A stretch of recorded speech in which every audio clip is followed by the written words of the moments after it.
groups continue to incite violent protests and impede the enforcement of our immigration laws.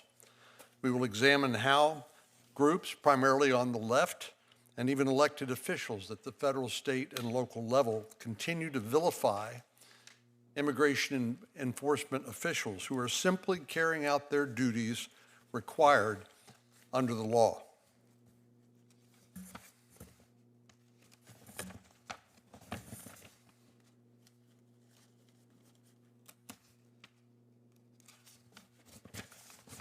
We'll discuss how the mainstream media gaslights the public about the true scope of criminal alien activity in the United States. But first, let me take a moment to remind everyone how we got to this point. President Biden invited millions of unvetted illegal aliens into the United States. These included hundreds of thousands of criminal aliens, violent gang members, and even individuals on the terror watch list. And where did these aliens go? They went to neighborhoods in major cities across the United States. These criminal aliens took up residence in states, counties, and cities that call themselves sanctuary cities, like Los Angeles, Portland, and Chicago. Sadly, many of these communities have suffered for decades under the weight of failed policing mandates. The influx of millions of illegal aliens exacerbated the failure of these policies, resulting in skyrocketing crime. Local residents have begged their elected leaders to reverse course and to address rising crime, but to no avail. To add insult to injury, imagine their surprise when they learned that these Biden-era illegal aliens were prioritized for all types of public services, including housing, schooling, and medical care funded by their tax dollars. In some cities, police departments were hamstrung by budget cuts in order to prioritize spending on illegal immigrants. Thankfully, President Trump has listened to these concerns and fulfilled one of his most important campaign promises: to secure the border and remove illegal aliens from the United States. Aggressive immigration enforcement is not unprecedented, nor is it a particularly partisan issue. The reality is that President Obama, who was once praised for unifying the country, deported more than 2.5 million illegal aliens, earning him the title, the deporter-in-chief, at some point. But ever since President Trump was sworn into office and began prioritizing immigration enforcement, assaults and attacks on immigration agents and officers have skyrocketed. These immigration officers are law enforcement officers that are doing what their country has asked them to do, which is to enforce our laws, just like every other law enforcement officer. They carry out their sworn duties to uphold the law and arrest those who violated our laws. And make no mistake, we're talking about the arrests of criminal aliens who have committed some of the most heinous crimes: murder, rape, sexual abuse and molestation of children, aggravated robbery and assault, kidnapping, human smuggling, theft, and even acts of terrorism. But you don't have to take my word for it. DHS has published dozens of press releases highlighting the criminal aliens whom ICE and CBP have apprehended. These criminal aliens were hiding in the United States, some for years, and were allowed to continue terrorizing American communities. DHS has reported that currently more than 415,000 illegal aliens in the United States already have criminal convictions. 415,000. Of that number, nearly 400,000 aren't even detained. They're still out there somewhere in our neighborhoods wreaking havoc. There is, unfortunately, a lot of misinformation spread among the American public by the news media and the social media, especially regarding the current laws that authorize our immigration enforcement officers and what they are allowed to do and what they're required to do, and why they have to go into these communities to arrest illegal aliens, especially in so-called sanctuary cities. Immigration enforcement officers are well-trained, and many with years of experience. The only reason that ICE and CBP must go out in our streets and seek out and arrest criminal aliens is because sanctuary cities simply refuse to cooperate with law enforcement and allow them to be transferred directly from jail if detained. According to the Center for Immigration Studies, there are currently 12 sanctuary states and more than 200 sanctuary cities and counties across the United States. Many of them have passed laws that prevent their police department from cooperating with immigration enforcement or sharing information about detained or incarcerated aliens or honoring DHS detainers. Consequently, criminal aliens are often released back into their communities, inevitably to reoffend rather than being detained before being placed into custody. This practice is not only defies common sense, but it makes the role of immigration enforcement officers much more difficult and, in the end, more painful for these communities. The mainstream media, unfortunately, has shown no willingness to educate the public. Instead of reporting these realities truthfully, mainstream media outlets like CNN, MSNBC, and ABC have ignored the real harm that these criminal aliens have caused in these communities and instead directed their ire toward law enforcement. I want to be sure, however, to praise those reporters who do their job honestly, who've called out false statements when they see them on social media or otherwise. That is also an important function of the media, and it does not go unnoticed. Here's one example where Bill Malugin of Fox News points out a social media post depicting an infant with handcuffs on as false, which is, of course, comes from TikTok. TikTok is owned by the Chinese government in part and operates under the rules set by the Chinese Communist Party and is famous for their propaganda and disinformation efforts. But here's an example of how TikTok is sowing dissension among Americans by suggesting somehow that U.S. law enforcement officials are doing things like detaining an infant, and it looks like even putting them in handcuffs, which is obviously a false statement, false depiction. We also know that some of our Democratic colleagues have used incendiary rhetoric to fan the flames of public protests that are anything but mostly peaceful. The result has been widespread assaults on our law enforcement officers. Protesters and criminal aliens have physically attacked officers. Officers have been pepper sprayed, choked, punched, or even injured to the point of hospitalization. Protesters have made violent threats against ICE officers, comparing them to fascists and Nazis, inciting more violence against immigration officers who are, again, simply doing the job that Congress has asked them to do. They are enforcing federal laws. They've rammed officers with vehicles, thrown tear gas, smoke grenades, rocks, bottles, and even punched and shot at our ICE officers. Left-wing protesters have laid down in the road in an attempt to prevent vehicles from belonging to law enforcement from entering or leaving detention facilities and even slashed the tires on government vehicle cars, all to prevent ICE and CBP from doing their jobs. These groups have also interfered with the capture of illegal aliens, including facilitating the escape of a convicted child rapist and an alien convicted for narcotics and weapons possession. Some of these protesters are outright lunatics, and I don't use this word lightly. Anyone watching the news has seen protesters from every corner of the radicals' left base. We've seen everything from straight-up thugs committing physical violence to activists dressed as dinosaurs and rabbits, and in some costumes that I won't even hazard a guess as to what they are trying to represent. We've even seen some dancing grandmas trying to stop enforcement of our immigration laws, one Jane Fonda dance move at a time. 5, 6, 7, now through the grapevine.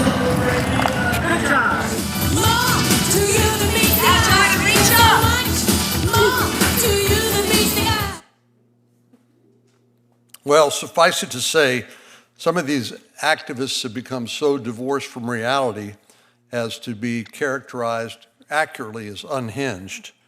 But when you give protesters information about who is being targeted and why, suddenly they see the wisdom of this action. Hey, y'all, be careful. They're arresting people at work here. Hardworking Americans who build, the ones who do all your landscaping, work on your cars, fix all your stuff. They're coming out here taking them all. They're coming out here just taking everybody at work. Be careful, everybody. Don't go to work today. Where you work, child sex crime stuff. Oh, you do? Yeah. Never mind. Weirdo. Never mind. Beto. Many of us look to law enforcement officers for protection in cases of robbery, burglary, or assault. Why can't we extend the same level of respect to law enforcement officers who carry out our other laws that Congress has passed, like our immigration laws? The left sometimes calls themselves the party of the people, but they don't seem to have much regard for their fellow man and woman when they engage in tactics designed to impede ICE and CBP from getting criminal aliens off our streets and out of the United States. Why is the radical left so intent on protecting illegal aliens over U.S. citizens who are suffering the consequences of violent crime? To me, that is the most important question that remains unanswered. I now recognize Senator Padilla, the ranking member. Good afternoon. Thank you, Mr. Chairman.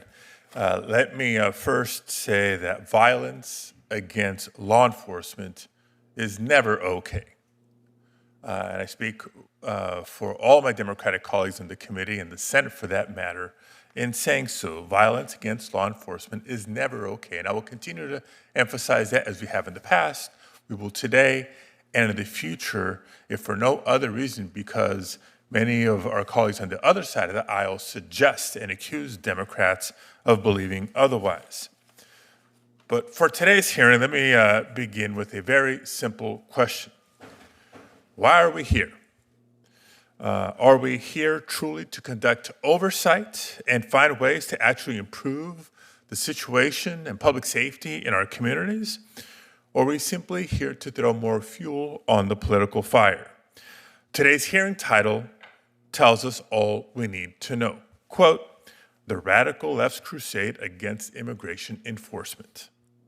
That doesn't exactly set the stage for a productive, serious conversation about how we both protect law enforcement officials and improve public safety. It's the title of the next exercise in Republican political theater. That's really what's happening here. So let me once again say that violence against law enforcement is never okay. But I refuse to sit back as this committee attempts to use or condone the use of law enforcement as a shield for abuses of power by this administration. If today's hearing was indeed a serious effort to protect our law enforcement, we would have government witnesses testifying before us today and fielding our questions as a committee. But that's not the case. If today's hearing was a serious effort, those government witnesses would be providing facts and data behind the numbers that the Department of Homeland Security so often cites to claim an increase in assaults on its officers and agents. But even after repeated requests, months and months of requests from my office and from others to the Department of Homeland Security to back up their claims of is it 500%? Is it 1,000%? Now we're even hearing claims of up to 8,000% increase in assaults or death threats. They've refused to provide them. Mr. Chairman, you're very well aware of this. You and I discussed this last week. And as far as I can tell, they've even refused your requests for data and statistics. Why am I insisting on this? Why am I making this point? Because that data is critical. Not only would it allow us to actually verify their claims, but that data would be critical to informing our policy response. So no, today's hearing is not a serious attempt to protect law enforcement. It's designed to fuel the propaganda machine and encourage even more brutal immigration enforcement operations. It's designed to cover up for the fact that after President Trump pledged to go after the worst of the worst, this we do know from DHS statistics. Over 70% of those currently detained in ICE custody have no criminal record. If they were simply focused on those truly dangerous, violent criminals, there would be no objection, there would be no debate, there would be no discussion. But the reality is far from their claims. At the same time, what we are seeing every day is new acts of brutality and misuse of force in communities across the country. But my guess is that today you won't be hearing about the Department of Homeland Security's violent takedowns of peaceful, hardworking, long-term immigrants who don't have that violent criminal record that the administration wants you to believe. And I'm not just making this up. There's case after case, including a deaf DACA recipient who had his hands cuffed and his phone taken away so he couldn't communicate as he was shoved into the back of a car. You won't hear about the journalists who are threatened and assaulted, one so severely in New York they had to be hospitalized. You won't hear about the clergy being shot in the head with a pepper ball or arrested for attempting to administer the sacrament of communion to the faithful at a detention facility. And you won't hear about the 170 American citizens, there's probably more, but that's what's been documented, caught up in these chaotic immigration raids. American citizens caught up in these raids. Even as Secretary Noem lies and claims to say, when she says that no American citizens have been detained, every week we read new reports about another American who's had their neck kneeled on, their door blown off or their windows smashed, and even a pregnant woman in Florida, a United States citizen who was thrown to the ground during an arrest and who later miscarried. This is happening every day across the country. Masked agents have become so emboldened that even a Reagan-appointed federal judge recently wrote, and I'll quote, "In all our history, we have never tolerated an armed, masked secret police carrying on in this fashion," end quote. Now, this administration ignores the fundamental rights to due process every day as it carries out this authoritarian enforcement agenda, and instead has replaced it with the idea that if you look or talk a certain way, that's enough for you to be detained or even deported before you have a day in court. That's not just morally wrong. It's an attack on our fundamental liberties and the rule of law in the United States of America. But again, Republicans don't want to discuss any of this. Why? Out of fear of crossing the president and his outrage machine? Americans have had enough.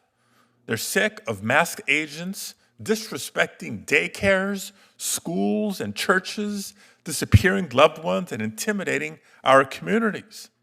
Americans are demanding that we do something. So, Mr. Chairman, it's clear to me that this hearing will not be a serious or constructive conversation. And for that reason, I refuse to give oxygen to the fire of disinformation and propaganda that this hearing was set up to ignite. And I refuse to be part of this charade. Well, Senator Padilla, I think you say we're not discussing a lot of those items, but I think you just raised a lot of interesting questions that I'd be happy to discuss and ask questions of the witnesses and get their views. This is not necessarily the only hearing we're going to be having on this topic. And I think given the fact that there is so much disinformation, it's important for us to get the facts and not just rely on misinformation, which seems to be rampant. I'll proceed to introduce the witnesses. The first is Sheriff Roy Boyd of Goliad County, Texas. Everybody who knows a little about Texas history knows the importance of Goliad and the Texas Revolution. Goliad's in rural South Texas with a population of around 1,000, situated halfway between Houston and Laredo along U.S. Highway 59.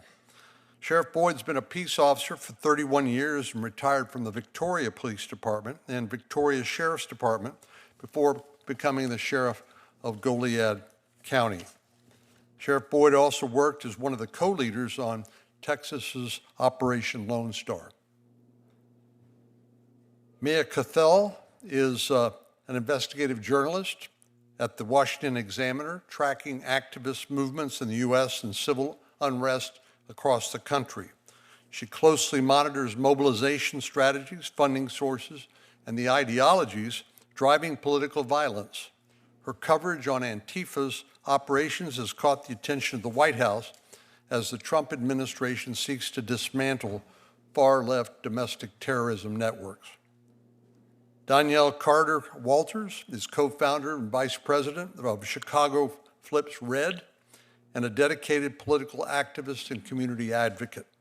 Chicago Flips Red is a grassroots initiative dedicated to transforming the political landscape by prioritizing the needs of Chicago's communities and residents. Ms. Carter Walters has been a vocal critic of the city's sanctuary policies and the misallocation of public resources during the migrant crisis. In April 2025, Ms. Carter Walters testified before the U.S. House Judiciary Subcommittee on Immigration Integrity, Security, and Enforcement about sanctuary cities, where she urged federal and state leaders to end sanctuary policies and prioritize the need of American citizens. If you all will please rise and I'll administer the oath. Raise your right hand. Do you swear to tell the truth, the whole truth, and nothing but the truth, so help you God? Thank you.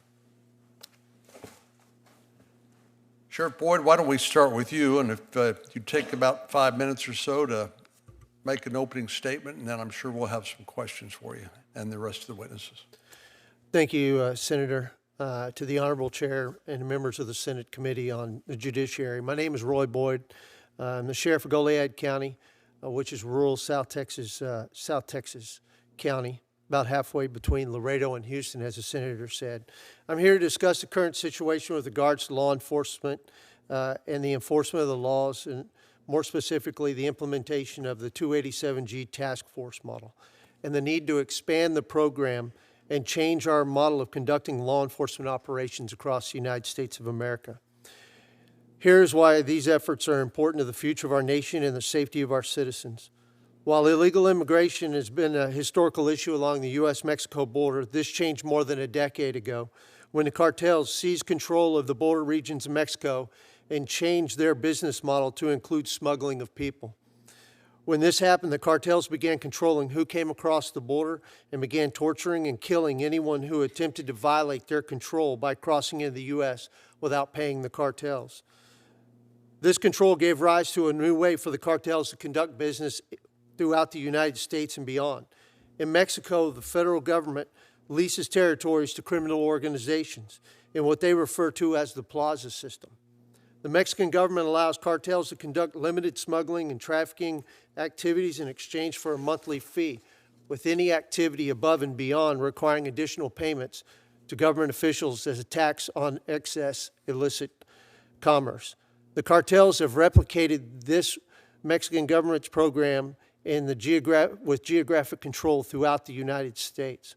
I've witnessed this firsthand when I was the chief deputy for Victoria County Sheriff's Office, which is next door to Goliad. The Gulf Cartel took control of the cocaine trade in Victoria and surrounding counties. They then leased the sole distribution rights for the dealing of pure cocaine to the Houston chapter of the Mexican Mafia. The Gulf Cartel then sent out people onto the streets to tell the other dealers that unless they were authorized distributors of pure cocaine, they would have to cut their product by at least 50% with inert material. After operations were underway, the cartel sent people back out on the streets to purchase cocaine from non-authorized distributors for the purpose of testing the product for purity. If the cocaine was without inert product, the dealer was given a warning about violating the cartel's control of the product within the plaza. During this time, we began to receive word from local cocaine dealers that local cocaine dealers were disappearing. Many families were not reporting their missing loved ones to the authorities out of fear of retribution from the cartel and the Mexican mafia. In total, our contacts on the streets advised that at least 10 drug dealers had refused to dilute their product and had been disappeared, never to be seen again. Only one family went public and sought justice for their son. We never found him or discovered what became of him or his remains. The other aspect of this new business model was that cartels began using illegal aliens smuggled into the United States as part of their logistic workforce. When people are smuggled into the U.S., they must pay a fee to the cartels in order to gain safe passage. In our area, most illegal aliens are smuggled into Houston for transport across the eastern half of the United States. Once in Houston, they are given the final amount that they owe the cartels and their contractors for being here. From there, the illegal aliens end up in various forms of indentured servitude across our nation. However, as part of that obligation of the cartels, these people have to be willing to provide labor and other services to pay off their final debt. We've interviewed many illegal aliens who have been smuggled into Texas during our investigations. What we found is that some will pay off the debt with money over a period of 8 to 13 years. Some will pay off the debt by smuggling other illegal aliens or drugs into the United States. Some will move illegal aliens and drugs from one area of the interior to another. Others will be placed into forced prostitution or will be called upon to provide material support in the unloading or moving of drugs and in the areas in which they reside. If you think these indentured people can just decide not to cooperate once they are here, that is not the case. The cartels have a vast intelligence network and keep records of the people they smuggle, to include family member information. I've had illegal aliens involved in criminal activity tell me that they had no choice but to commit criminal acts in order to prevent their family members from being placed into bondage and doing unspeakable acts in their home countries. What this means is that millions of illegal aliens now residing in the United States are part of the logistical support operations for illicit cartel activities throughout our country. If our goal is to dismantle cartel operations in the United States, we will never be able to do so unless we deny them the logistical capacity to conduct business in a manner that generates an acceptable stream of revenue to be moved from the United States into their home countries. In order to take the initiative in what can only be deemed as asymmetrical warfare against the cartels and their business partners, law enforcement must change their mindset and must change their methodology. We must look at what we have been doing in the past and ask if the billions of dollars we have spent are accomplishing the primary goals of the missions of the programs implemented. In most cases, I will speculate that with an honest assessment, we will find that most of the federal dollars being pumped into law enforcement programs is remaining in urban areas where expense versus return is not in balance. According to ICE.gov, as of November 14th, 2025, there were 1,167 local and state law enforcement agencies in 40 states that had signed memorandums of agreement for at least one of the 287G programs. Only 605 of those agreements are for the participation in the task force model, which is a model that allows local and state law enforcement to conduct field immigration enforcement under the supervision of ICE with more than 18,000 local law enforcement agencies in the U.S., 605 agencies assisting ICE in the field is insufficient to hinder the profit margin of the cartels. If we are to succeed in this monumental task, this effort of defeating the cartels, we must restructure our law enforcement efforts. We must disregard those who stand in the way of change, ignore the anti-American media outlets working against the interests of Americans, and create a new chain of command and organizational structure that allows for the synergy throughout full spectrum of law enforcement and streamlines the functionality in a manner that demands results and accountability while ensuring funds are being utilized in accordance with their intended purpose. This purpose must be to defund and prosecute organized criminal activity throughout America, which will not happen if we fail to enforce our immigration laws and deport those who have violated our sovereignty and have placed themselves at the disposal of organizations who victimize our citizens. The presence of Mexican cartels in the United States has changed how domestic criminal organizations function. It has created a negative impact that is becoming more pervasive day by day. Street gangs, motorcycle gangs, and other domestic criminal organizations have all been relegated to the status of mere contractors and subcontractors for the cartels. As such, they are beholden to act as they are commanded by their masters. Furthermore, hostile foreign governments and organizations have joined to work alongside cartels in an effort to undermine the safety and security of the United States from within. As a law enforcement professional who has witnessed the evolution of the influence of foreign organized crime in the United States, I fear that if we fail to act swiftly and with purpose, we shall find ourselves on the path that mirrors the never-ending violence and instability found in Mexico. In the words of Peter Wrangel, the general of the White Russian Army in 1919 fighting the Bolsheviks, we must have the courage to see things as they are, to look at the situation squarely in the face and be ready for fresh ordeals. Thank you for your time and your consideration. Ms. Carter-Walters, if you'd proceed with your opening statement, please. Good afternoon, Chairman and members of the subcommittee. My name is Danielle Carter-Walters, Vice President of Chicago Flips Red. Thank you to President Donald J. Trump for giving regular citizens like me the courage to speak up. And thank you to this subcommittee for letting me share what is really happening in our city. Chicago Flips Red support the work the president is doing. And we fight for people of Chicago every day. We have also been targeted for doing what's right. Our founder, Zoe, and our advisor, Jessica Jackson, were attacked after speaking out about stolen property in poor neighborhoods. And I recently faced pushback in Cook County Court for trying to protect my community. Even with all of this, we stand with the men and women of ICE, officers who risk their lives daily. These officers get no help from Governor Pritzker or Mayor Brandon Johnson. ICE has found dangerous criminals in Chicago, violent felons, child traffickers, drug smugglers, and cartel members, all hiding under sanctuary city protection.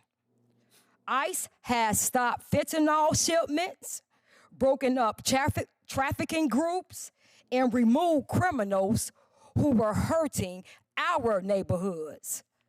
This work is especially needed in the Black communities that are still recovering from the crack and the AIDS crisis of 1980s and from the damage caused by the 94 crime bill orchestrated by Jim Crow Joe Biden and put into law by Bill Clinton. But instead of helping ICE, our state and city leaders block them. They refuse to share information, ignore detainers, and even threaten to arrest federal officers for just doing their jobs. Some judges have also joined in. They have made unfair rulings meant to scare ICE agents. One of the worst examples was when a judge ordered Agent Greg Bravino to report to court every day as if he were the criminal. That was not justice. It was political gains backed by the fake news media. While this is happening, Mayor Johnson, Governor Pritzker are spending hundreds of millions of dollars on illegal aliens, while regular Chicagoans struggle. Schools are crowded, crime keep rising, and families can't afford food or rent. Yet our leaders still put illegal aliens first. Over 56,000 illegal aliens are living in Chicago homes, while our veterans and homeless sleep outside. Cartel gangs like MS-13, Trendy Agua now have presence in our city. Fentanyl, guns, and human trafficking are flowing through neighborhoods that used to be filled with working families. ICE tries to stop this, but the judges, the Illinois Attorney General, the Chicago's Teachers Union, certain clergy members, the mayor, and the governor block them every step of the way. This is not compassion, this is failure. This is a betrayal of the people they were elected to protect. Chicago is broke. We're in a $1 billion deficit, overpriced contracts, and shrinking middle class. Mayor Johnson blames the government in Washington, but the truth is simple.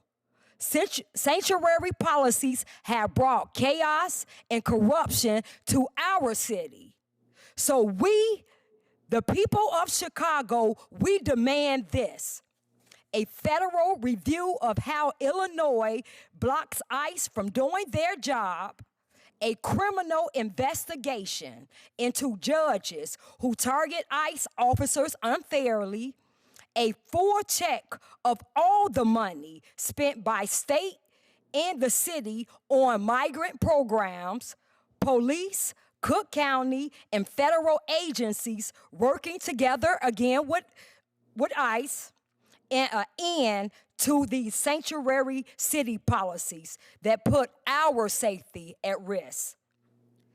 Sanctuary should mean safety for Americans. In Chicago, it now means giving up our rights and our security. To every leader still defending these harmful policies, your time of pretending to serve the people is over. We will speak up, we will stand up, and we will not let corruption decide the future of our city. We will take our city and state back because it's for we the people. Thank you. Thank you. Ms. Cathell? My name is Mia Cathell. I am an investigative journalist at the Washington Examiner. I've been closely covering civil unrest in the U.S. since the 2020 racial justice riots. Members of the subcommittee, thank you for the opportunity to appear here before you today to testify about this important issue. When the uprisings against ICE erupted on the West Coast in June, we saw uniform signage, tactical gear, and boots-on-the-ground activists deployed to Los Angeles, the epicenter of the unrest, almost instantaneously. These certainly were not spontaneous riots. They were well-coordinated and, in fact, well-funded. What we uncovered was an orchestrated operation, and those at the forefront of the anti-ICE resistance have received ample funding. Chief among them is the Coalition for Humane Immigrant Rights of Los Angeles, or CHIRLA for short. CHIRLA, a 501c3 nonprofit, is part of a sprawling anti-ICE activist network in the Los Angeles area, serving as rapid response to deportation sightings. CHIRLA instructs its followers via Blue Sky to report ICE encounters to the Los Angeles Rapid Response Network, abbreviated LARN. CHIRLA co-founded LARN in late January with the expressed intent to counter the incoming Trump administration's immigration policies. Here's how it works. In response to reports of immigration enforcement called in over its hotline, LARN sends out cells comprised of immigration lawyers, legal observers, and activist organizers in order to mobilize counter efforts against ICE. This rapid response model is replicated elsewhere across the country using crowdsourced surveillance software, some quite sophisticated, or simply social media to track ICE activity in the region and alert activists, as well as illegal immigrants, to nearby ICE agents.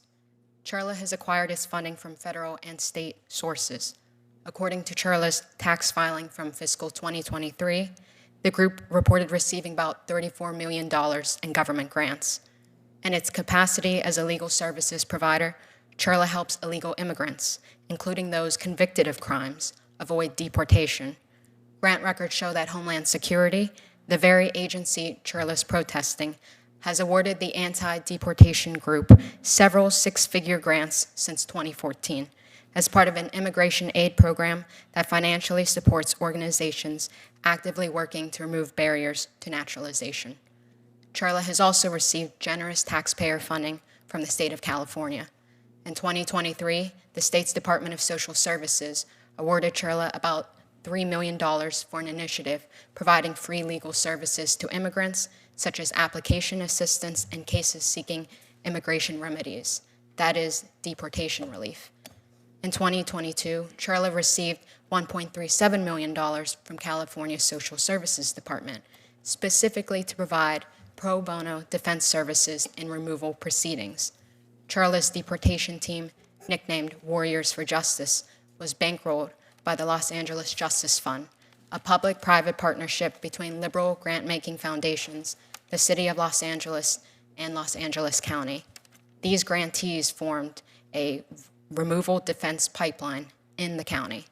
Another far-left agitator group fomenting anti-ICE unrest is the Foreign-Funded Party for Socialism and Liberation, whose chapters mass mobilize their forces in major U.S. cities, many of them so-called sanctuaries or safe havens welcoming illegal immigration. At the time of the Los Angeles riots, PSL activated its followers from all corners of the country to take to the streets, rise up in solidarity, stage parallel protests, and force ICE out of LA, a rallying cry that has since been repurposed for cities targeted by federal immigration authorities.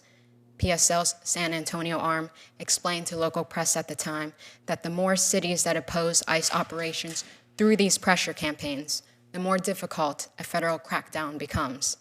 PSL chapters, such as the ones operating in Washington, D.C. and Milwaukee, continue to convene ICE out rallies to stop the raids. Most recently, PSL led an emergency march in Charlotte, where activists were seen waving Mexican flags to drive out Border Patrol and, quote, defeat the deportation machine.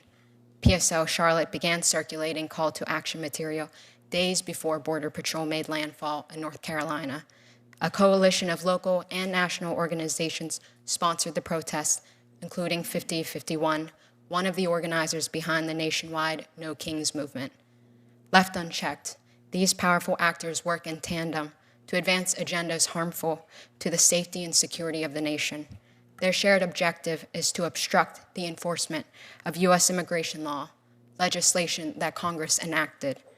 Simply put, the men and women of ICE are law enforcement officers tasked with carrying out their congressionally mandated duties. They are under increasing threat of targeted attacks and hostile demonstrations that often devolve into violent clashes.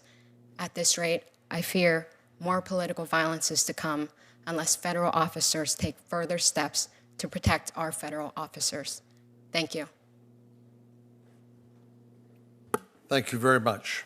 We'll have a round of questions, and looks like our Democratic colleagues are boycotting the hearing, so Senator Moody and I will have a chance to ask questions we'd like, and I think there's a lot to cover. First of all, Sheriff Boyd, I know you were very active as a leader of Operation Lone Star in Texas. Would you describe what that is? So in the state of Texas, you have Operation Lone Star, which is a state-initiated program that helps to focus state law enforcement to go out and to conduct anti-smuggling operations and to help secure the border in Texas, to provide assistance to our Border Patrol.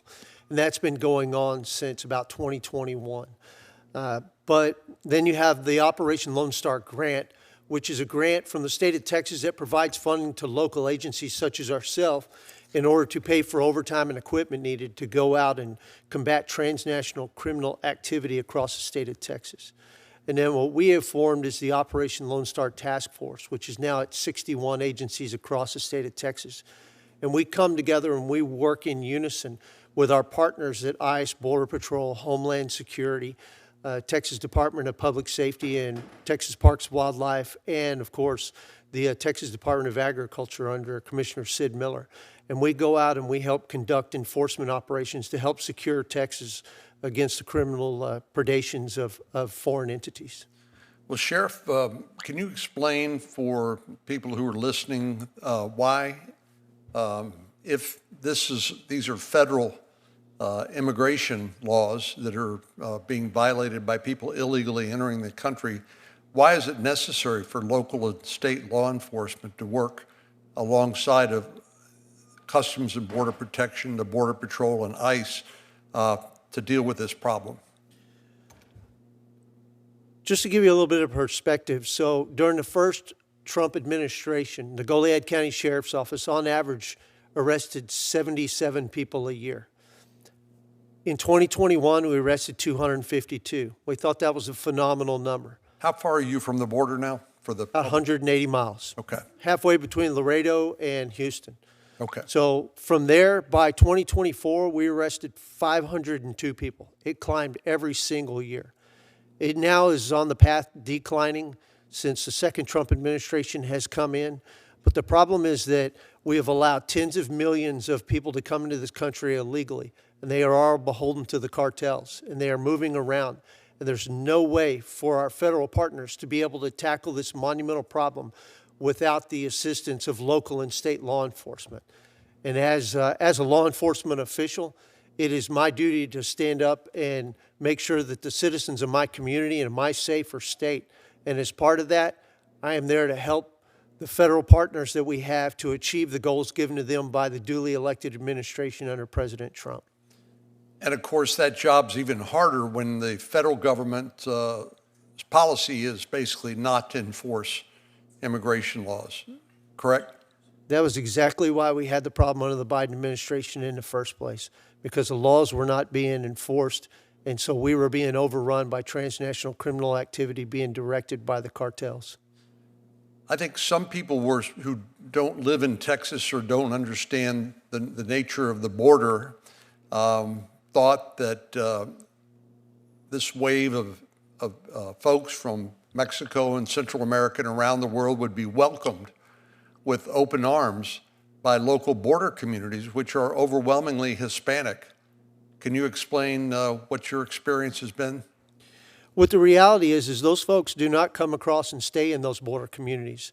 Yes, the border communities were not happy with this massive surge of criminality coming across the Rio Grande or across the border in other areas. But what you'll find is those individuals were being moved in by the cartels. When they got here, they are not free to go. They are indentured servants. They go where they've been assigned to go to. And those individuals would come up and in our area go to Houston for distribution all across the eastern half of the United States. Same as the cartel does with drugs, they did with people. And they moved them all throughout the U.S. And so it's not so much a border problem, which is part of the problem we've had, is describing it as a border problem. The real problem is it's now a problem for the entirety of the United States of America, thanks to the tens of millions of people allowed to come across under the previous administration. So is it fair to say this is a problem that is not limited to the border, but extends throughout the country? This is a national security issue of the highest level, sir. And it is coast to coast, border to border. So Ms. Carter-Walters, we're going to get to her in a minute, and Ms. Cathell, because there's a lot of questions I want to ask. I'm sure Senator Moody does as well. But one of the things you talked about, or that was mentioned, is so-called sanctuary cities don't cooperate with federal law enforcement officials. And my understanding is the Department of Homeland Security will issue a detainer on illegal aliens in the Goliad County Jail or any other jail. And in those jurisdictions where they do cooperate with federal law enforcement officials, the transfer of those individuals can occur there in the jail, and ICE isn't relegated to raiding populations in other places. It can happen on a much more orderly way. But You mentioned the 287G agreement. Could you describe that further?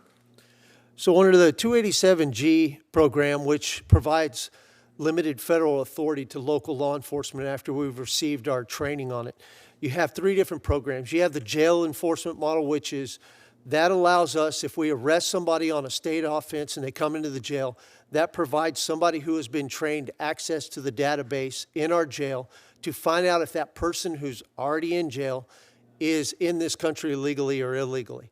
And there's a system we go through, and ICE verifies everything. The next program, which is what you were talking about, was the warrant service model. It's a warrant service officer model, which may sound like you're going out and knocking on doors, but that's not the case. What it does is it grants those who are trained in the jail the authorization to transfer somebody who's in jail on state custody from state to federal custody at the request of ICE. It also allows us to transport them from a facility that is not a contract facility for incarceration to another jurisdiction that is a contract facility for incarceration for federal crimes. The last program is the task force model program. And what that does is that allows us, my deputies in the field, myself included, to go out, and when we're conducting our business and we come across somebody that we believe is in this country without authorization, gives us the ability to contact ICE, to go through a verification process. ICE then tells us, yes, you are correct, that individual is in the country illegally, gives us the authorization to detain them. We detain them, we take them, and then we get them transported to a federally approved contracted facility for them to be housed at before they move on to where they're going to have their deportation hearing. So in the absence of cooperation by the local or state jurisdiction to transfer those prisoners from state or local government custody to the federal government, are those individuals simply just released into the community? You're absolutely correct, Senator.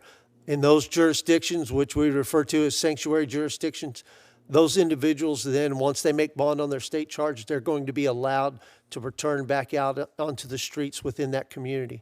If you're not part of the task force model, it may stop you for not having, for having a violation of traffic enforcement.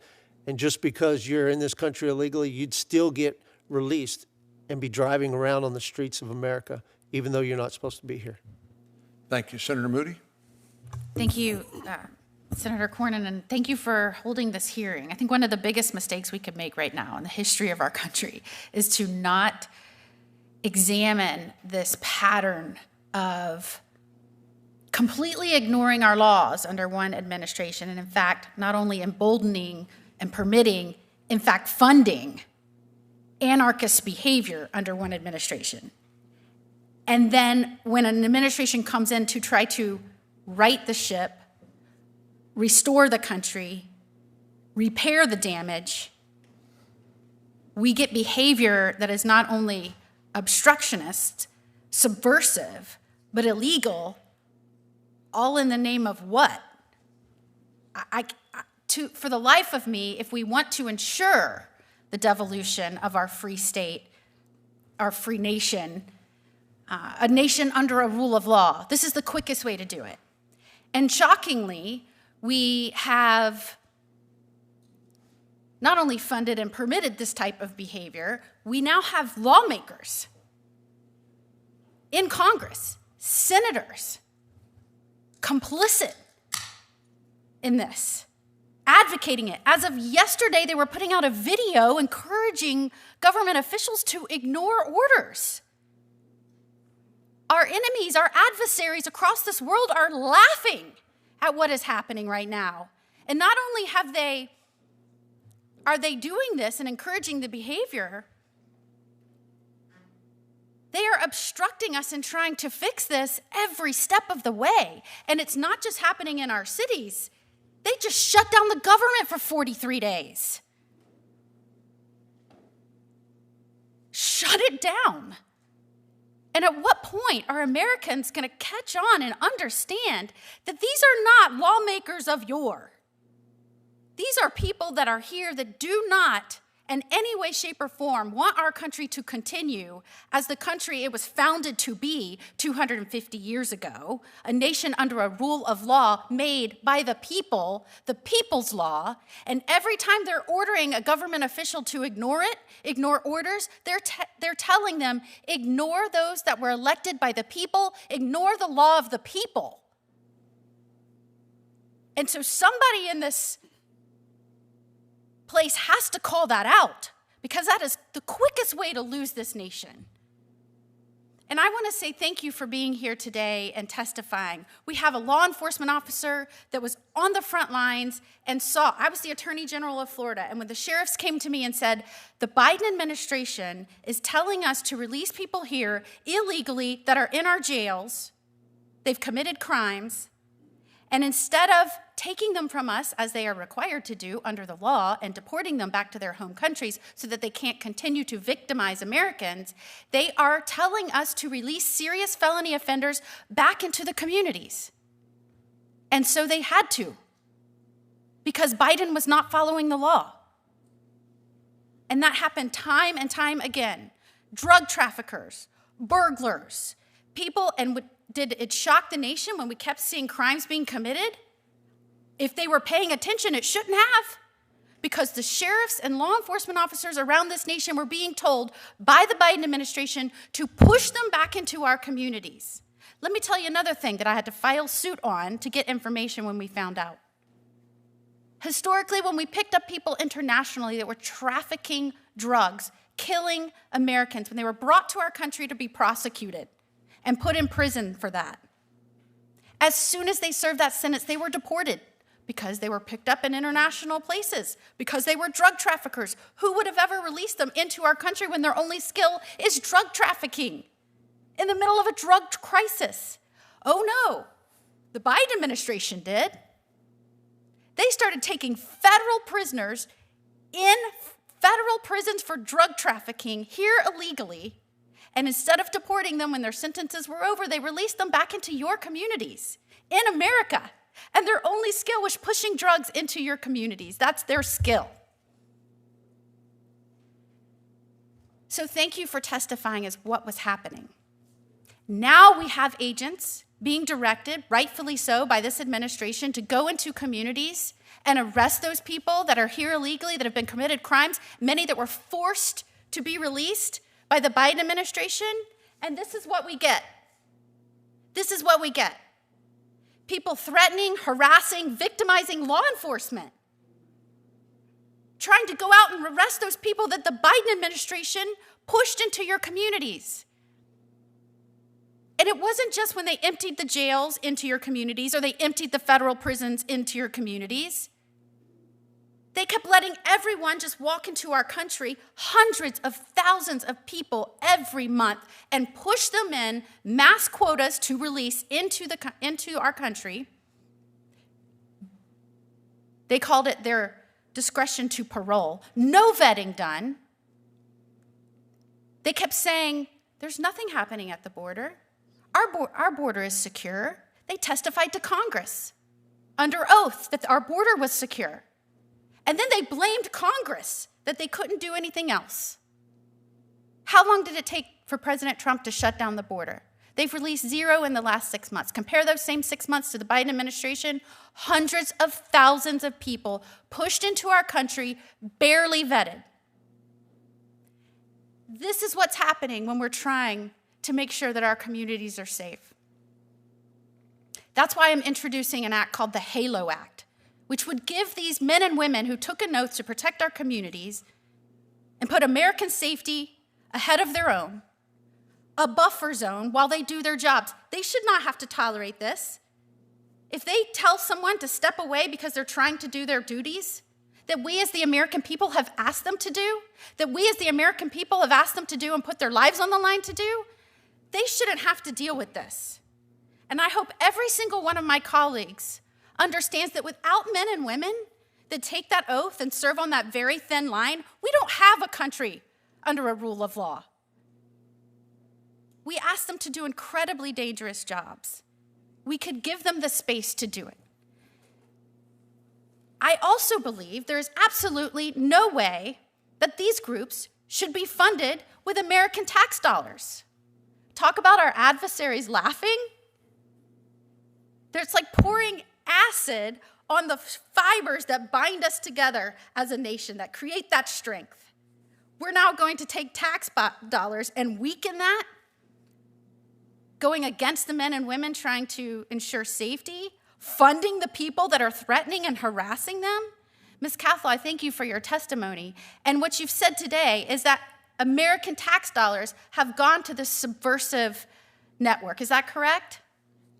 That's correct. And Ms. Carter-Walters, what you're saying today, and thank you so much for being here today, I have often said that the very people that the folks across the aisle profess to want to protect are the very ones they are hurting with their insane, undermining policies. And it is so refreshing to hear someone, a resident of a place where this is happening, speak out and said, if they were looking out for Americans, the country that they swore to come in and represent the people, and not the criminals, this country would look very different. Thank you for your bravery and your courage to come here today. I don't know if that makes you any more popular in your community, but you're certainly representing what our founders imagined for a nation under a rule of law.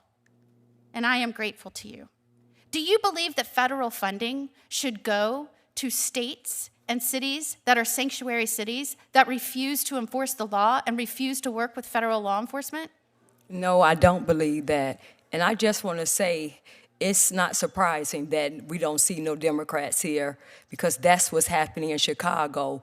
They don't care about the American citizens or want to hear what we have to say. So thank you for giving us a voice. This right here, what you see, is typical. This is what we deal with in Chicago every day with the Democratic Party. You know, I think when we watched under President Biden, the man-made disaster, the man-made emergency that was President Biden and his administration, there was such damage, such recklessness, such incredible policies that were forced upon the American people that they didn't want, and they didn't want in their communities. You had states declaring emergencies. And what did that do when the sanctuary states declared emergencies because of what Biden did? They got more federal funding. So you have my commitment. I'm going to work on legislation that would restrict and eliminate federal funding going to sanctuary cities and sanctuary states that will not work with federal men and women of law enforcement, that these states that almost invite a criminal organization to base itself and take over cities and states like you're experiencing right now. You have my commitment. I'm going to file legislation to make sure we put an end to that. And let me just end, and I know, Chairman, I've gone way over my time, but let me just end by thanking you, Sheriff, for your service. My husband is a career law enforcement officer. What they have had to endure over the last 4 years is unconscionable. It's unconscionable that any person in Congress would allow that to happen. I apologize to you. I thank you for your service, and may your commitment to the rule of law and what you expect of this great nation from its leadership and what you expect in terms of its continued strength in the future for the next 250 years, may your service continue to inspire other men and women to follow in your footsteps. Thank you so much. Thank you, Senator. Senator Cruz. Thank you, Mr. Chairman, and I thank Senator Moody for her impassioned remarks, with which I fully associate myself. 1 year ago this month, the American people delivered a political earthquake, casting off the disaster of the Biden-Harris Democrat administration. There were many aspects in which their policies were harmful, but none more so than 4 years of open borders, more than 12 million people coming illegally into this country. 3 million gotaways. Gotaways, we know, are statistically much more likely to be criminals, to be murderers, to be rapists, to be child molesters, to be gang members, to be terrorists. It was not accidental, it was deliberate. And every single day of the Biden presidency, Americans were victimized, Americans were murdered, women were raped, children were brutalized by violent, criminal, illegal aliens that our federal government deliberately released into our communities. Ms. Carter-Walters, you pointed out, the city of Chicago has been savaged by these policies. And I have to say, this hearing is a powerful illustration of the Democrats. They are AWOL. Every single chair on the Democrat side of the aisle is vacant, and they are representing beautifully what Democrat policy was for 4 years, protecting our communities. My home state of Texas saw a greater invasion than any state in the country. Now, a year ago, in January, President Trump came into office. And the result was stunning. This invasion ended not in a year, not in 6 months, but overnight. Illegal border crossings dropped more than 99%. Instantaneously. All three of us were at the State of the Union address where President Trump pointed out, he said a year ago, Joe Biden said he could not secure the border without new legislation from Congress. Now we've seen illegal border crossings drop 99%. As Trump said, it turns out we didn't need new legislation, we just needed a new president. We needed a president who would follow the damn law and not release violent criminals into our communities. Sheriff Boyd, it's good to see you. You're the sheriff of Goliad County in South Texas. You lead Operation Lone Star. Tell us the difference between right now with an administration that follows the law and the preceding 4 years with an administration that released violent criminals in your county and every community across the country. It's night and day, Senator. The quality of life for the people of South Texas has drastically improved. And you're absolutely right. The numbers show it. Turns out you didn't need new laws. All you needed to do was have the right people in charge and free up Border Patrol to do what it is that they love to do, and that's protect America. And under the leadership of Border Patrol Chief Mike Banks, they have gone out and done exactly that. And it has made a world of difference in our lives. We went from arresting smugglers on a regular basis. In my small rural county, we arrested from 2021 to 2024, we arrested 98 people for smuggling and over 120 people for engaging in organized criminal activity directly tied to the Mexican cartels. We're no longer catching people for smuggling because it's hard to smuggle what Border Patrol won't let across the river. For the first time in modern history, for the past 6 months, not a single alien apprehended at the border has been released into the interior. Sheriff, has the zero release policy dramatically reduced the burden on your deputies and on your county? Yes, sir, it has. ICE conducted over 100,000 arrests. Arrests of murderers, of rapists, of child predators, of gang members. And beyond them, the gang captains and cartel operatives who spread violence in our communities like a plague. We are systematically apprehending the predators who roamed free deliberately under the Democrats' policy. Sheriff Boyd, in Goliad County, is your county and is South Texas safer with these arrests and these violent criminals being deported?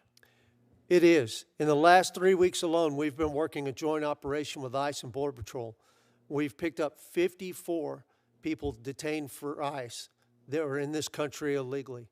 11 of those had a criminal history here in the United States of America. 9 of those had been previously deported. And so it has made a world of difference. We've focused from what's coming in to getting what's already here and getting it out.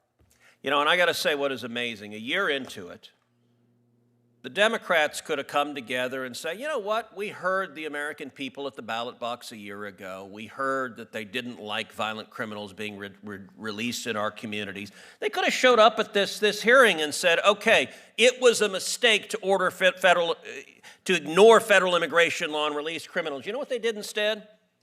Instead, the Democrat base is protesting right now for open borders. Is saying, we want to go back to open borders. We want the invasion. Put the next poster up. We want the invasion to come back.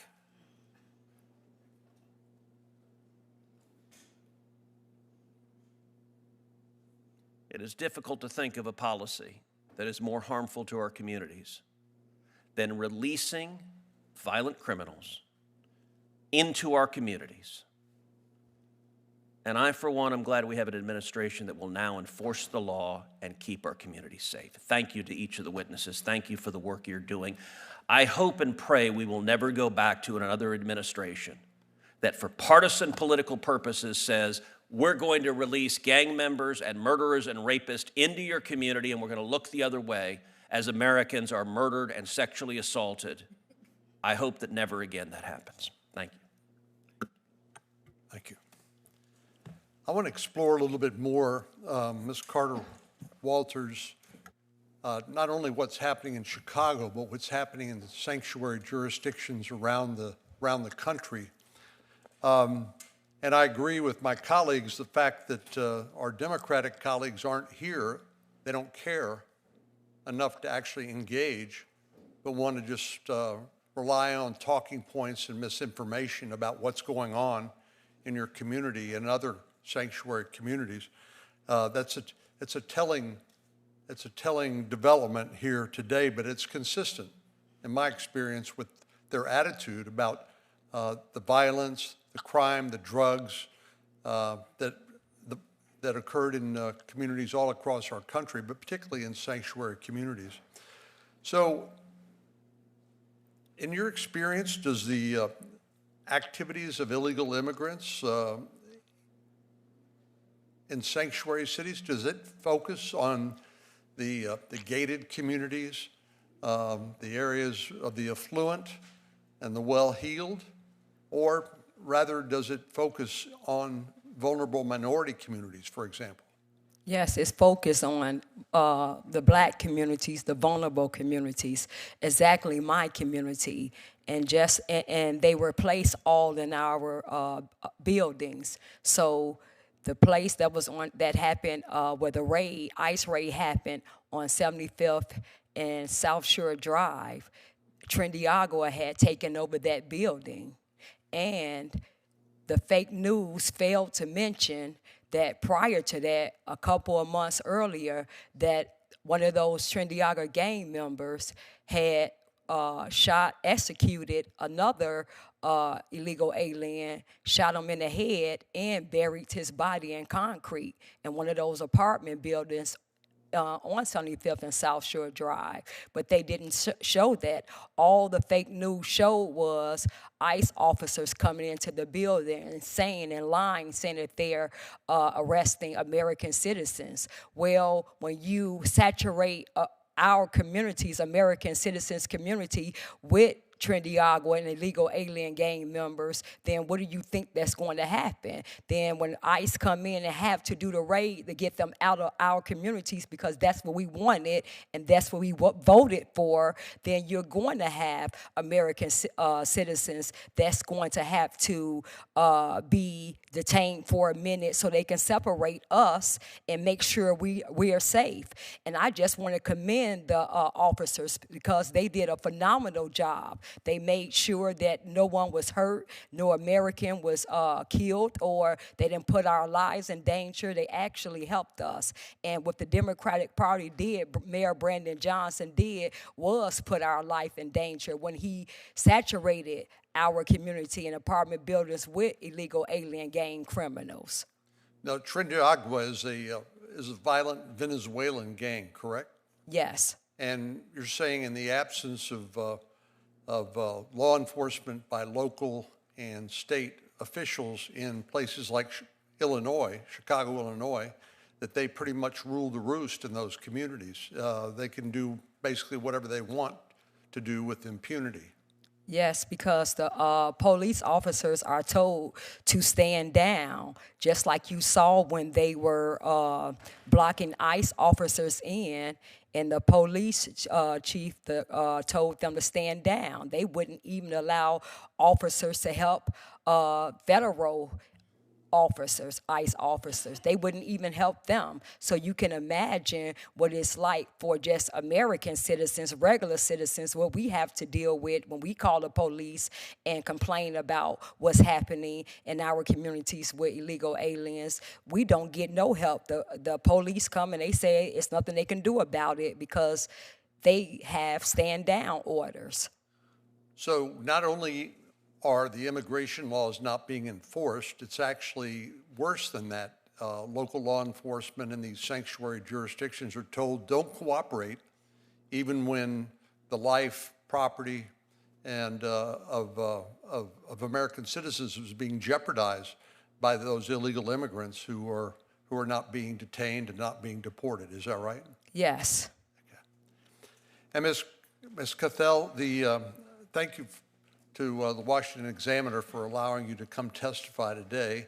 And I know you're an investigative reporter, not a political advocate, but we need accurate information so Congress can decide what the proper policies may be. And I agree with Senator Moody, we need to do even more to make sure that the federal taxpayer or the state taxpayer is not funding organizations which encourage or facilitate attacks on law enforcement, including ICE and CBP officers. But you mentioned in your remarks the Coalition for Humane Immigrant Rights of Los Angeles, and what's the acronym for that? CHRLA. Okay, and it sounds like a pretty benign organization, but how are they funded? Again, is this a combination of sources, both tax dollars to these so-called NGOs, non-government organizations that are providing services to people who are in the country illegally, or is it more than that? In addition to tax dollars, CHRLA also receives funding through Act Blue. It has a standing campaign on Act Blue, which is the Democratic Party's primary fundraising platform. Wait, now that's news to me. Act Blue is an internet-based fundraising program which allows individuals to contribute money to Democratic candidates for office. But are you saying that the Coalition for Humane Immigration Rights of Los Angeles also raises money on this political fundraising website? Yes, many NGOs have active campaigns on Act Blue. Well, that's news to me, but we will certainly look into it. I think, Sheriff Boyd, let me go back. Even though, as Senator Cruz pointed out, the border is far more secure than it has been in years, there's still a lot of people in the country that don't belong here because they've simply thumbed their nose at our laws and committed various offenses against American citizens and even other illegal immigrants who've been in the country. But I know that on October the 1st, your office and the Splendora Police Department helped ICE locate and arrest an illegal alien female from Mexico who was wanted for intentional homicide in her home country. Could you talk a little bit about that particular case? I think it's a matter of public record, so maybe you can just fill in some of the details. Yes, sir. We sent some of our folks up to assist ICE in the Houston office to go out into the field and help them out with conducting investigations and identifying and tracking down people that are in the country illegally. One of the individuals that they wanted to track down was a female from Mexico who was wanted for homicide. If I'm not mistaken, she murdered her boyfriend in the front yard of their house. And she had escaped to the United States of America to avoid prosecution. She was here for some time, and in 2024, she was actually apprehended, but the Biden administration ordered her to be released back into the United States instead of deporting her for the Interpol warrant that existed for her murder. Now, why would they do that? Your guess is as good as mine, but I assume because those were the people they really wanted to bring into this country. So chaos brings opportunity for more control. So why not have people here that cause chaos? But we were able to locate her and get her identified at a house in the Colony Ridge area, which, of course, Colony Ridge is a community in Texas that is known for a high concentration of people who are gathered here illegally in the country. We're able to get her and take her into custody, and so turned her over to the federal agencies. So under this administration, she will no longer be roaming the streets of Texas as a wanted murderer. I'd like for you to expand a little bit on some of your earlier testimony about the connection between the cartels, which are the criminal organizations that operate, in this case, in Mexico, some of them in Central and South America as well. I once heard somebody explain what their business model is, and they were called commodity agnostic. Could you explain what that means to you? Yes, sir. Basically, if it will make them money, they are willing to do it. They really don't care. They have no conscience. There is no right or wrong in the cartel's world. There is only making money and having power within Mexico. And so that is what they are after. It doesn't matter if it is illicit tobacco products, which is a big deal for the cartels, not only in the United States, but in Canada. But if it's stolen vehicles, which in the state of Texas, under the Biden administration, we went from about 60,000 stolen vehicles a year to over 100,000 vehicles stolen a year in an effort to support the smuggling operations of the cartels. Doesn't matter if it's drugs, if it's people, whatever is going to make them money is what they're going to do. Illegal gambling, many of the 8-liners that we have, the gambling rooms that we have across the United States have connectivity to the cartels as part of their money laundering organizations. And of course, that includes, and you've covered this, but just to emphasize, it also includes smuggling things like fentanyl, which has killed hundreds of thousands of Americans over the years, that primarily comes from Mexico, and making money with the drugs, but also human trafficking. Every individual that they smuggle across the border, they get paid, right? That is absolutely correct. They get paid an upfront fee, but they also get paid additional fees while they're here in the United States. And as I've articulated before, we found that it takes about 8 to 13 years for people to pay off that debt once they're here. One of the things that Senator Moody touched on was about our enemies laughing at us. But that goes right along with, the cartels have been doing the same thing for quite some time. And you bring up fentanyl, you'll notice that our fentanyl deaths have drastically reduced under the Trump administration.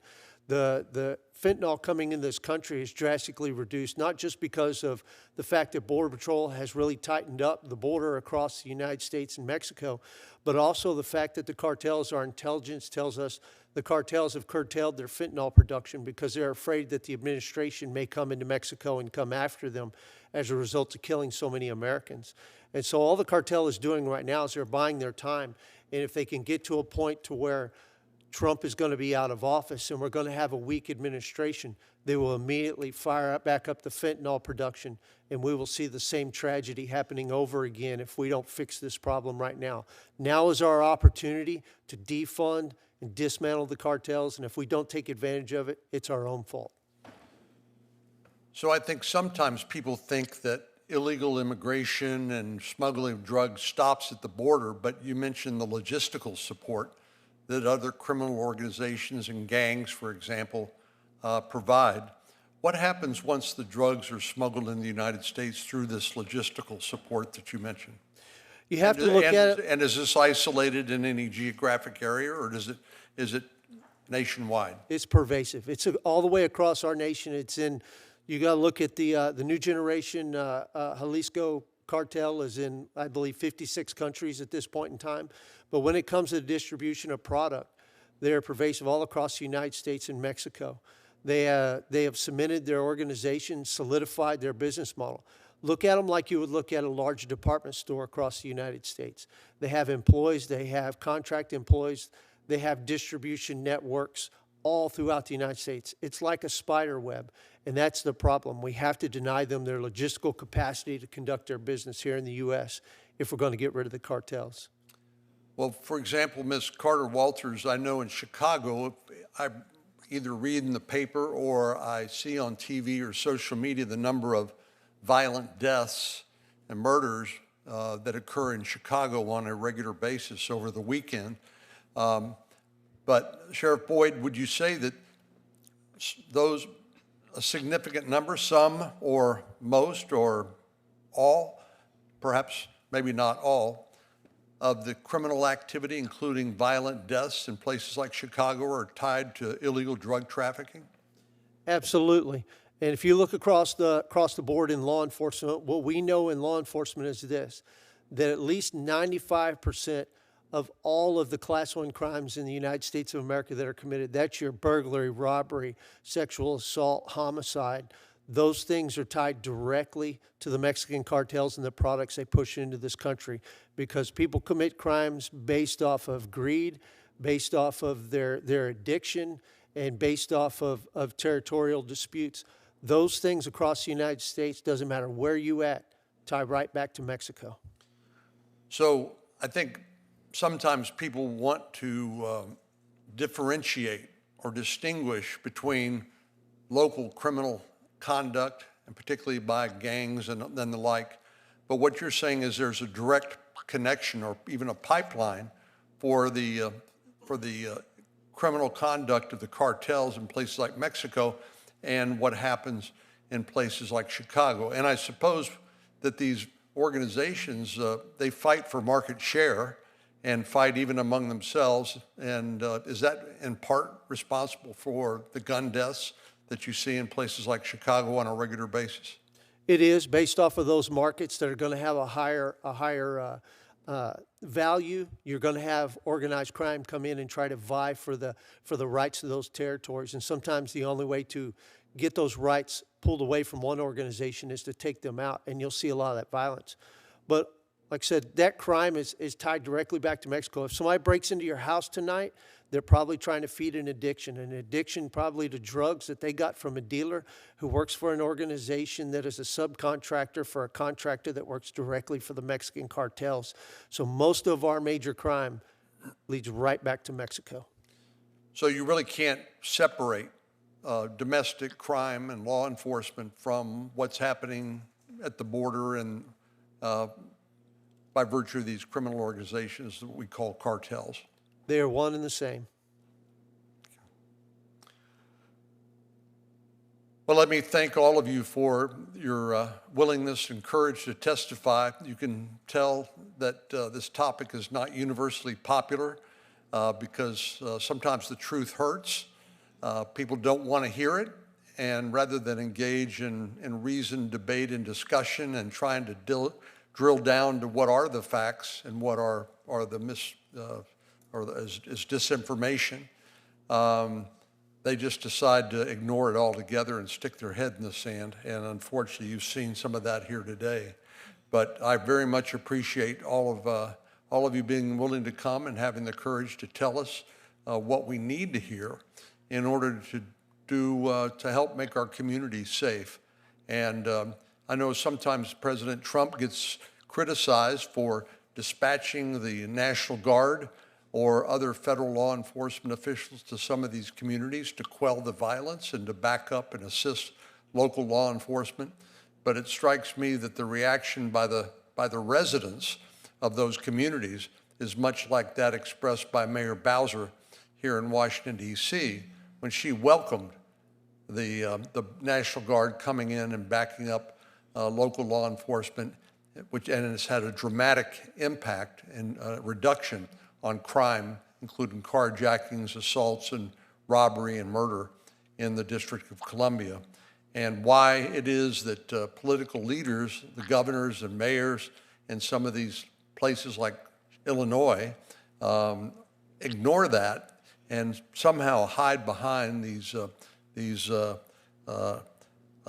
well-funded organizations which help sponsor and encourage and facilitate this demonstrations like we've seen against ICE doing the job of enforcing the law that Congress has passed. If people have a disagreement with the law, then there is a forum for them to come and talk about that and to petition their elected representatives to change the law. But these are laws that have been passed on a bipartisan basis by Congress, and these heroic law enforcement officials are doing that in communities all across the country, and they don't deserve to be vilified or attacked or assaulted or even criticized, I believe, for doing the job we've actually asked them to do. So thank you all for being here. I appreciate your time and your testimony. We're going to leave the record open for a short while here in case there are any other questions that members of the committee may have, and they may come your way, so keep an eye out for those if that happens. I know frequently we have conflicting committee assignments and other activities, so not even some senators who want to be here could be here, so you may well see those follow-up questions for the record. So thank you very much. This hearing's adjourned.